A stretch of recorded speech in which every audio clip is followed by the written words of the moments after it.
Hey folks, this is Ronnie Turner from the Prophecy Freak YouTube channel. This week we've got continuing the update we had last week from Jonathan Cahn on the one thing everybody's wanting to hear about, the update on the Shemita, the Elul 29 date, which is coming up in September. And he's got a lot of information on that, the foreshadows that we saw last September that he feels like is possibly a prelude of what's coming as part of America's judgment. So whether or not that happens, we just got to watch and see. So I've got that first, and then after that we have the continuing story that Jonathan Cahn has put together on Pergamum, and how that is described in the Bible and Revelation as the throne of Satan, and then additional historical information that is just unbelievable how that was tied to the rise of Hitler, and Hitler was a foreshadow of the Antichrist, and then also even Antioch Epiphanes, which we've talked about in the past, another foreshadow of the Antichrist. But it really makes you think that that region is key as the Antichrist comes on the scene during the tribulation period. So anyway, we'll let you check it out, see what you think. In a quick nutshell, Shemita is ordained by God in the Bible. It's the Sabbath year, the year of Shemita, total rest, total not working the land. Last day, not only the economic realm stops, the last day the financial realm is wiped clean when all debts and credits are wiped clean on Elul 29, final day of the Shemita, which we're coming to. Okay. So a few things. First of all, the Shemita has not only marked the rise and fall of the stock market, the economy, and all these things, but history. I'll just give you an example with link to America itself.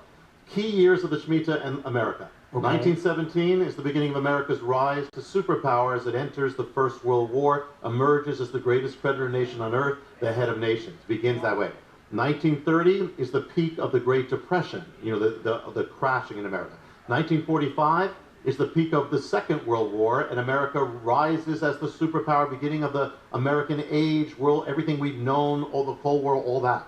1973, key year and a fall, is abortion, but it's also the end of the American economic Bretton Woods system, first defeat in Vietnam and a global recession, all these things.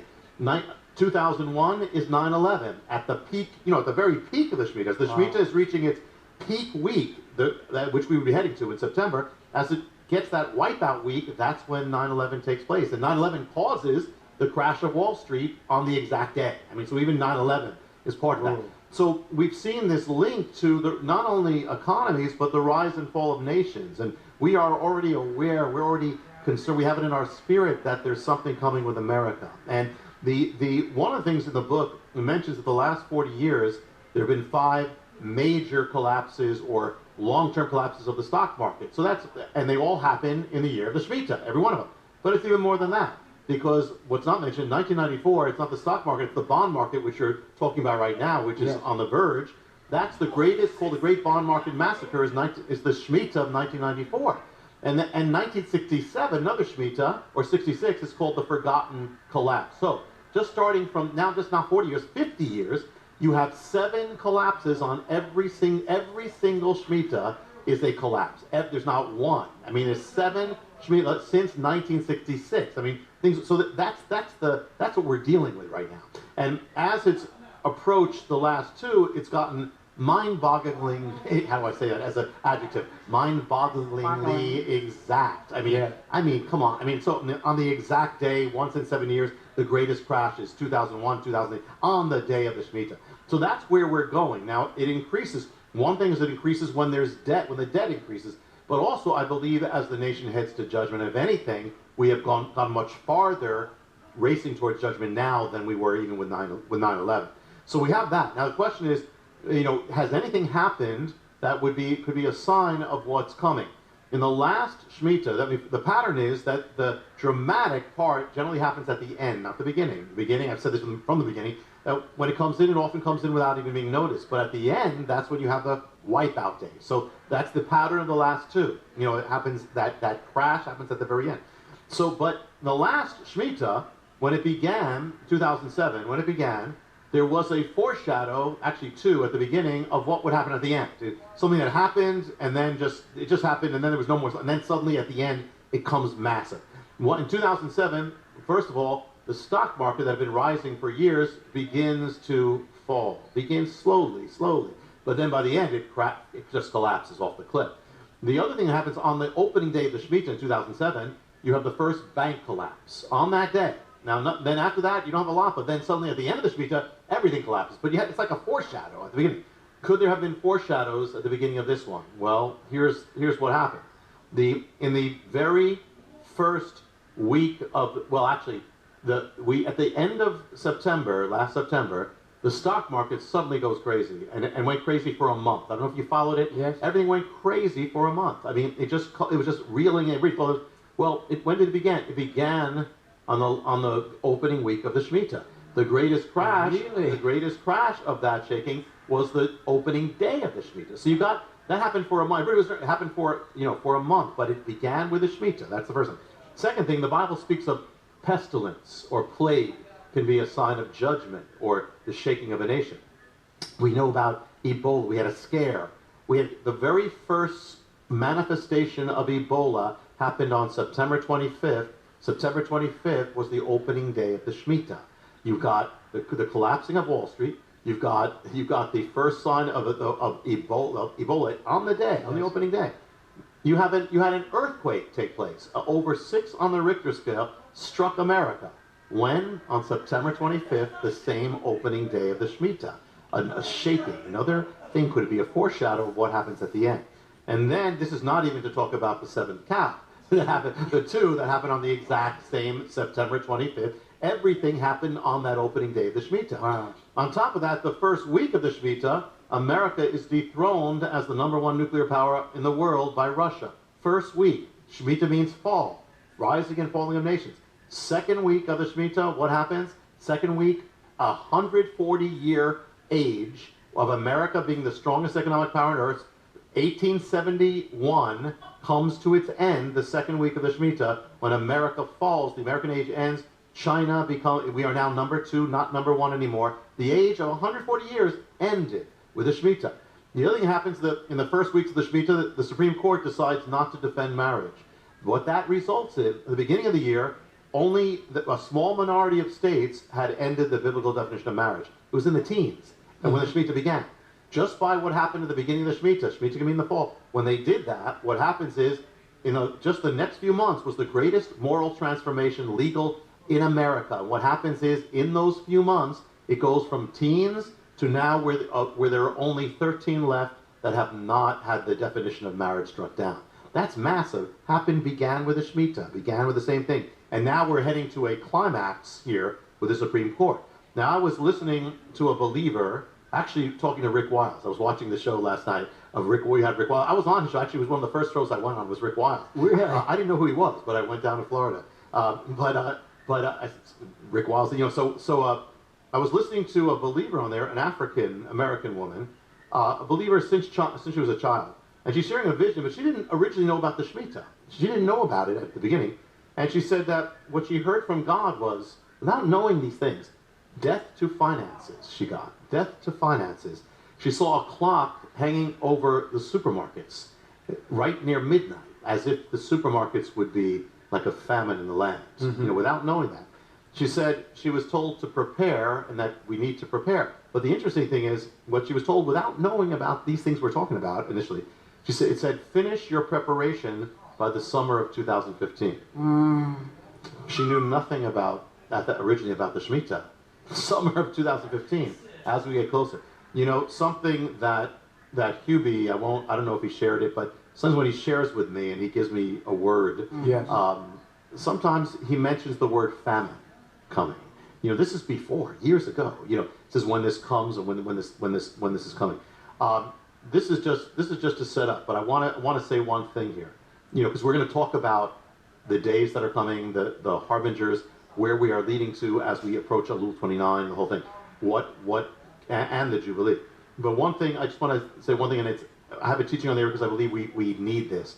We need to know this. One of the things I believe the Lord is calling us to do, there's a word in the Bible, gamal, which means to wean. Remember, Isaac was weaned, and then there's that Psalm 131. It says, I have quieted my soul like a weaned child. My soul is weaned. I am weaned.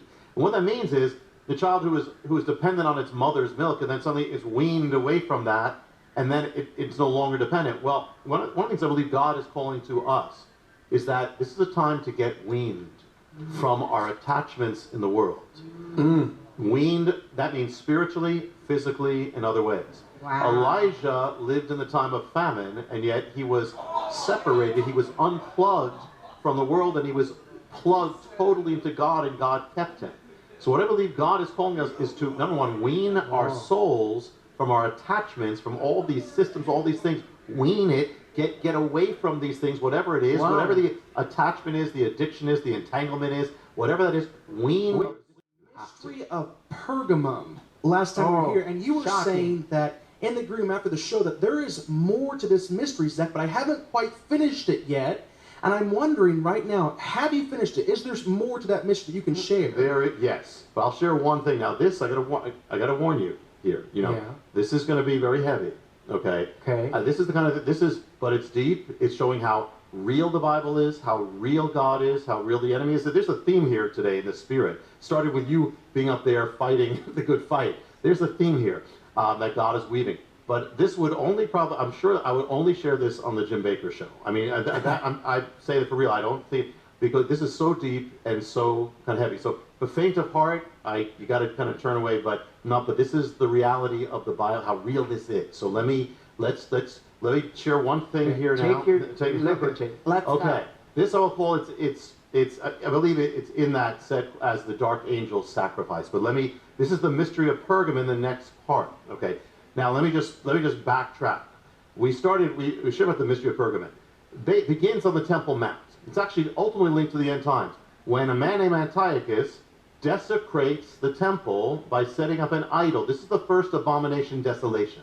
It's going to be repeated in the last days, but this is the first one. Daniel speaks about it.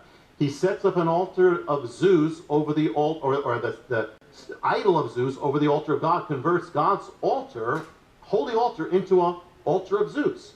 And with that, he launches a war to wipe out the Jewish people. This is satanic. This is Satan. This is going to be the end times, Antichrist. But he does it then by a miracle. The Maccabees rise up, and they get to the temple. They win. They restore the temple, take down that idol, the abomination, restore Hanukkah. And you get to Hanukkah. Okay. Yeah. But the war doesn't end. It's almost as if the enemy is doing a counterattack, because at that same moment, a friend of Antiochus, the kind of foreshadow of the Antichrist, sets up another altar of Zeus, okay, on a mountain, makes a gigantic altar, and it is the altar of Pergamum, the altar of Zeus. Now, this is one of the big pagan things of ancient times, to Zeus. Now, when you get to the book of Revelation, and it speaks to the church of Pergamum, it says to the church of Pergamum, it says, Pergamum is the place where the throne of Satan is.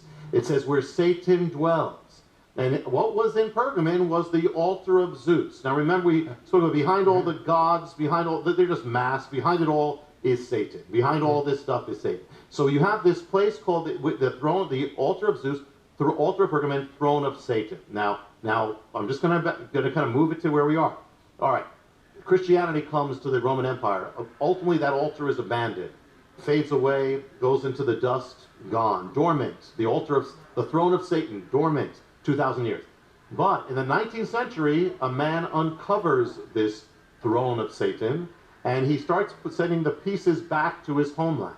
And he doesn't know what it is. It goes back in 1871, first pieces, and then they start excavating the entire altar. The throne of Satan is now appearing in the modern age, and he sends it back piece by piece to his to his homeland, where they reconstruct it. So now the altar of Satan, or the throne of Satan, is not in Pergamum, it's in this other land. Where is the other land? It's in Germany. Germany now has the altar, the throne of Satan. And the first pieces arrive in 1871. That's the moment Germany comes into existence. Then in 1878, they begin excavating the entire altar. When they do that, 1878 is the year that anti-Semitism begins in Germany. So now Germany has the throne of Satan.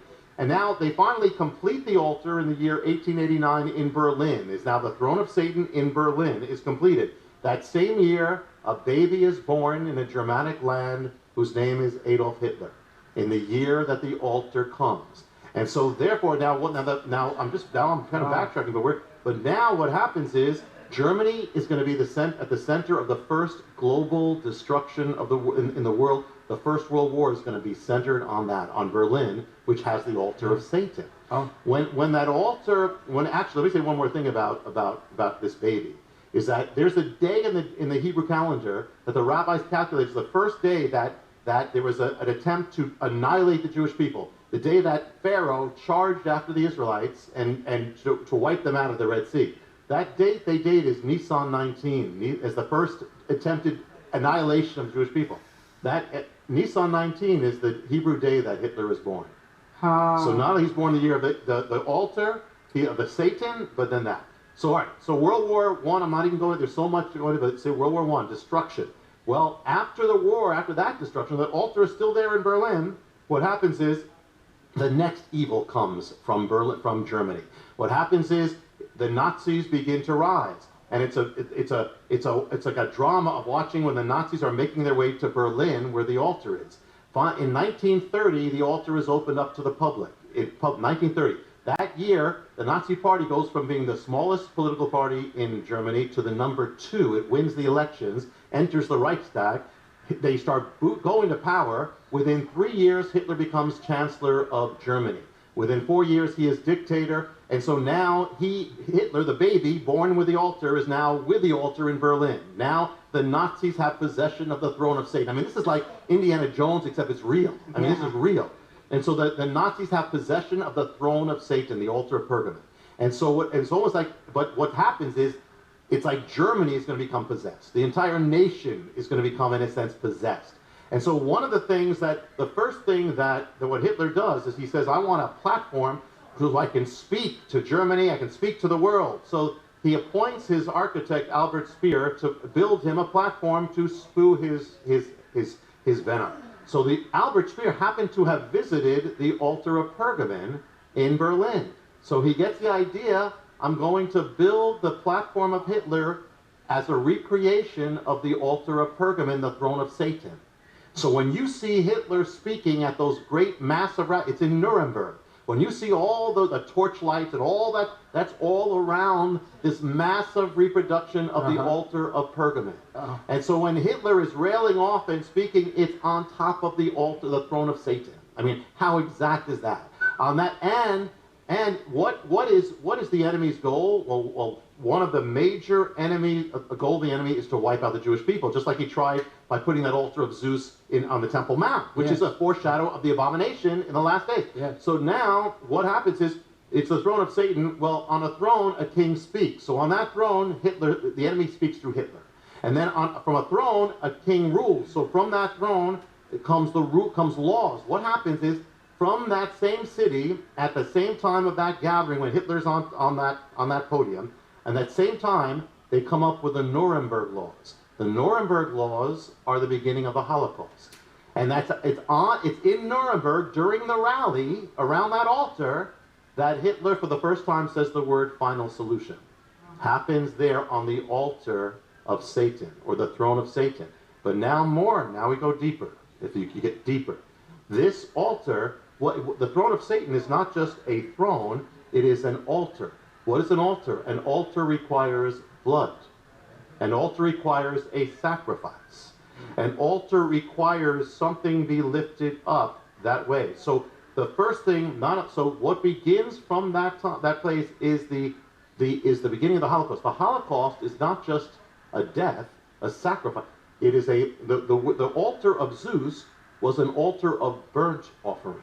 The Holocaust is a burnt offering. Oh my God. Satan behind this. The altar of Pergamon involved burning and ashes. So this is how evil the Satan is. And so now the mystery gets even deeper. How many millions of Jews were burned? 6 million. Sacrificed. 6 million. Burned. Satanic. Satanic. Anybody who denies Satan, you have to deny the Holocaust. Right. Because there's This no way is you can explain unbelievable what he's putting together. Yeah. If you understand the Holocaust, understand this most unforgivable, unbelievable event in history. This is how real what we're dealing with is. Now, even deeper. It's satanic, It is and what's satanic. going on in the world is so satanic. Anything that causes the people to be murdered and beheaded, there is a Satan spirit in the world. The Antichrist is alive now. So, here's what happens. It goes even deeper. What does the enemy always do? He desecrates. He defiles. Yes. So here's the thing. What he did in ancient times, which is the original abomination desolation, he didn't just have his, it wasn't just an altar of Zeus somewhere. It was converting God's altar, the holy altar at the temple, the altar of sacrifice. He converted it into an unholy altar. Okay. So what the enemy does as he seeks to destroy the Jewish people, because he knows if he can't destroy them, he loses. So he takes their own the holy things that God gave them. They were saved by the sacrifices on that altar in Jerusalem. In Jerusalem, the holy altar, the altar of sacrifice, that's how they were saved from their sins on Yom Kippur. That was their holy thing. This is a holy thing. But he takes what is holy and he turns it, instead of saving the Jewish people, to destroy the Jewish people. So here the thing is that for the altar of God on the Temple Mount was an altar of burnt offering.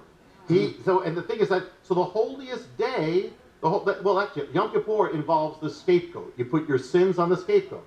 What did Satan do to the Jewish people in Germany? He made them the scapegoat. That's from Yom Kippur. That's something holy. They blamed all the trouble. They put their sins on the Jewish people. And then another thing is, on Yom Kippur, the sacrifice was marked by the color red. Put a scarlet cord on it. When the Holocaust began, the Holocaust, they changed the passport. They marked all the Jewish people on their passport, they put a letter J in red. So they're marked. In a sense, the sacrifice is marked. Then, what did they do with the sacrifice on the holy sacrifice? The sacrifice would be led to the place of slaughter. It wasn't hunted down, was led to the... What happened to the Jewish people? They were led like lambs to the slaughter, to the place of sacrifice. And what were they led in? Cattle cars, which carried cattle, lambs, and goats, the very sacrifices that were offered up on Yom Kippur. And so here, this happens, and now get this now, let's go even deeper. What did the Greeks call that altar of Zeus, the altar of burnt offering? Listen, the word in Greek for Zeus's altar, the altar of Zeus, which is the altar of Pergamon, the throne of Satan. In Greek, the word was for burnt was kaustos, and for the completely burnt offering was halas. Put it together, halas kostas. It was Holocaust. It was the altar of Holocaust. The altar of Zeus, the throne of Satan, was called the altar of Holocaust, of the Holocaust. Hitler was standing on top of a reproduction of this is Satan's throne. It was before that was the altar of Holocaust. Is there. Satan is into Holocaust, is into destruction. There. And so now let me give you even more here. I'm telling you, you're only getting this on This is why God says study. To show yourself approved. Study. On the altar of Zeus were lifted up Holocaust in ancient times, and those offerings were done at night and hidden away as the Holocaust was hidden as it was being done. But in the Bible itself, now again, this is the enemy took something holy, twisted it. Yeah. Leviticus, it says in Leviticus 5:10, it says, you shall offer a burnt offering. But in the Septuagint, which you had here, the Greek ancient translation that the New Testament used, it says this. It says, he shall offer the second for a holocaust. It says in Leviticus 16, Yom Kippur, it says they shall offer, in the Septuagint, it says he shall offer his holocaust and the holocaust of the people. Leviticus 4, he shall slay the sin offering in the place of the holocaust. Long before it's like the enemy's taking things that were holy for salvation and turning them for evil against it. Now listen to this. Wow. Now listen to this. In 2 Chronicles 29, verse 7, it says they did not offer burnt offerings in the holy place. It says they did not offer burnt offerings in the holy place. Holy place, burnt offerings. There's a place in Europe called the Holy Place. It's in Poland. Its name is Oswiecim. In Germany, it means the Holy Place. And that's where the offering would be made. In German, that holy place, or called the holy place, Oswiecim, becomes the word Auschwitz. Oh my goodness. Oh, Auschwitz means the holy place. If you translate that scripture into the two languages of the enemy who became enemies of the Jewish people, the Greeks with Zeus and the Germans, it becomes, they shall offer burnt offerings in the holy place, they shall offer the Holocaust in Auschwitz. Oh my. The enemy was behind it all. The enemy is real. And not only the Holocaust, because that wasn't the only destruction, but linked to the Holocaust was the greatest destruction that ever covered the earth so far. And that was the Second World War. And so the two happened together. He attacked the Jews first. It says to the Jew first. The Gospels to the Jew first, also to the Greek. Well, also calamity comes to the Jew first. The enemy knows if he can attack the Jews, he can attack the world. If he can get the Jews out of the way, he's got the world. So that's why we also have to bless Israel. So who was offered up first? The Jewish people. Then the people of all nations. How many were killed in the Second World War? 60 million people. How many were killed in the Holocaust? 6 million. They were the tithe, the tenth, the first fruits. The first fruits. The sacrifice was the first fruit. And what does it say in the Bible? It actually says that the Jewish people are the first fruits of God. For salvation, for blessing, but now the enemy turns it on its head. And now, in the end, Hitler ends up bringing his own destruction. When you serve the enemy, when you get into sin, you bring your own destruction. Hitler ends up killing himself, and then he commands that his body be burnt. It's the last burnt offering. And when is it done? It is done on April 30th. That night is Walpurgis night, which is one of the most important satanic nights in the year. And it's the night when they offer sacrifices. Hitler was the own satanic sacrifice. As the global cataclysm nears its end, the armies of America and the Allies converge with the Red Armies of the Soviet Union. They all converge on the city of the altar of Satan. They all converge to Berlin. They all come there. It's as if it's drawing the calamity came from Berlin, and now it all comes back to where that altar is. Now everything is destroyed. They have judgment now comes to the Third Reich. In Berlin and Nuremberg, the two places of the altar and that massive altar of Hitler. And those who are still there are 10. The Nuremberg 10 are those who are convicted and are hung. They are hung. They are hung on a Hebrew holy day. That's a day that's known, that is marked for judgment. So they die on a Hebrew holy day. You know, it said there was actually a story told that Hitler went to a medium, a psychic, and said, when am I going to die? He says, you're going to die on a Hebrew holy day. He says, well, that's crazy. He says, how do you know that? She said, any day you die is going to be a Hebrew holy day. But God caused it happening that way. So now, let's bring it home. This has now come to America, this mystery. It has come to the whole world. But we'll hold on, and it's going to lead to the end times. But let me just bring this way. Yes, take your time. This is so amazing. Why has the enemy warred against the altar of God from the beginning? From the days of Antiochus' abomination to the days of the Antichrist, he will. Why? Because the altar of God, the altar of burnt offering, was a sign, was a shadow of the cross of Messiah. Why is he so against it? That was the foreshadow of the offering of the sacrifice of Messiah. And the offering of Messiah is the defeat of the enemy. He hates the cross. Ultimately, that's a sign of the cross. But he takes it and tries to do everything he can to twist it. And so the first foreshadow of that altar comes in Genesis 22, when God says to Abraham, take your only son, whom you love, and offer him up on the land of Moriah. Well, he offers his son, he offers Isaac up in the land of Moriah, and that becomes the Temple Mount. That's where they build that altar, but that comes from Abraham and Isaac. That's where they built that altar, on that Temple Mount. This from that. But in the Septuagint, listen, you know Genesis 22, but listen, in the Septuagint, it would read this way. Take your only son, whom you love, and offer your son as a holocaust. That's what it says in the Septuagint. Oh my. Verse 3, and Abraham split the wood for the Holocaust. Verse 8, God will provide himself the lamb for the Holocaust. The lamb for the Holocaust. Every time you see burnt offering in the Septuagint, it says Holocaust. And so the mystery of it goes back to the beginning, and it's saying, what's the answer? The Lamb is, in other words, the Lamb is going to take the full judgment of the enemy. The Lamb suffered. What's the answer to the Holocaust? The Lamb of God. That the Lamb of God. What's the answer to? It's a sign of hell. He's the one who takes hell upon himself. He takes all that the enemy does for us and takes it upon himself. The Lamb is the answer to the darkness. The Lamb is the answer to the Holocaust. The Lamb is the answer to the judgment. The Jewish people, for 2,000 years, they've had no lamb for the most. They haven't had not only their altar, they haven't had the Lamb, Messiah. So they've been without the protection of the Lamb who takes the Holocaust, who takes all that the enemy does, takes the judgment. So that's why they've been vulnerable. They've been vulnerable to what the enemy has done. They've been like sheep without a shepherd. They've been vulnerable. That's why.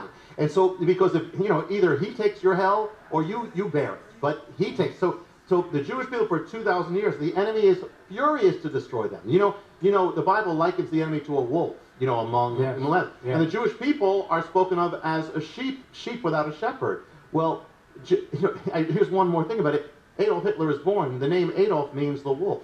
Huh. Oh. And this reveals, this is just, I can't do this so much, but it reveals how real the enemy is. We've got to realize 4,000 years he has come against them. He's used Egypt. Egypt tried to wipe them out. Think about it. Assyria tried to destroy them. Yes. Babylon tried to crush them. Rome tried to destroy them. Hitler tried to destroy them, and all those things. But the ultimate story is Egypt is gone, Babylon is gone, Assyria is gone, Rome is gone, Hitler is gone, the terrorists will be gone, they're all going to be gone, but the nation of Israel lives because the God of Israel lives, because the Messiah of Israel lives, Am Yisrael High, because our God is stronger and we win in the end. And if we stay with God, we are going to win as well. It's all that, and in the end, good wins. And we have to remember that with every fight, no matter how bad it looks, no matter what you see on television, no matter what you see with the culture. In the end, we win. We do. And we have to prevail. We have to have that spirit no matter what. That's the faith. We are in a fight, but we're going to win it. But we have to stand strong. We must stand strong. We must stand strong. I believe we all have the calling from God. And it's our choice whether we're going to go for it or not. I know that the line I'm from, as you know, was from Aaron, and their job was to minister to God. I know we're all we're all priests, but I was born to do that. When I was in Israel, the first time I was ever in Israel, I went to a place where they're working on the reconstruction of the temple. And an Orthodox Jewish woman is showing all these things and all these temples and things, and she looks out into the crowd of people, and she asks a question. I answered, she says, "You're a Kohen, a priest." And I said, and I thought she said, "How do you know that?" I said, "Yeah." She said, "How do you know that?" I said, "Well, my name Cahn." And she said, no. How did I know that? And I said, "That's strange." So I went up to the Orthodox Jew afterwards. She was Orthodox, and I said, "Does this happen often? Do you start talking like that?" And she said, "No, it's never happened before." She said,